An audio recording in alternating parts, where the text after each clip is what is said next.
Sekolah Dasar Negeri 1 Gunung Meneng, Kecamatan Rajabasa, Kota Bandar Lampung hanya mendapatkan siswa 5 orang.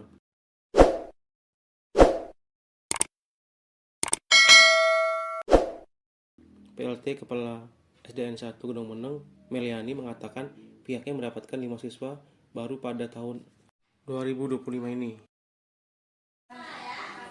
SPMB kemarin sudah berlangsung 3 tahun ini. Yang berturut-turut itu memang siswanya sedikit. Untuk unsur yang lain ya kita nggak tahu ya di sini seperti apa. Yang penting yang saya tahu di sini bahwa memang lingkungan sini banyak pendatang yang dihuni oleh anak-anak kos. Jadi pribumi sini mayoritas itu sudah tidak di sini lagi. Sekolah lah, kayak buku, seragam, tas, sepatu, segala macam. Pertama deket sama kerjaan saya kan dagang di sini. Kedua, sama langsung kak muridnya sedikit, malah jadi kepantau gitu loh, nggak masa bodoh. Jadi kan ketahuan mana yang bisa enggaknya itu kan ketahuan. Banyak sekolahan yang rame, tapi kan banyak main ya.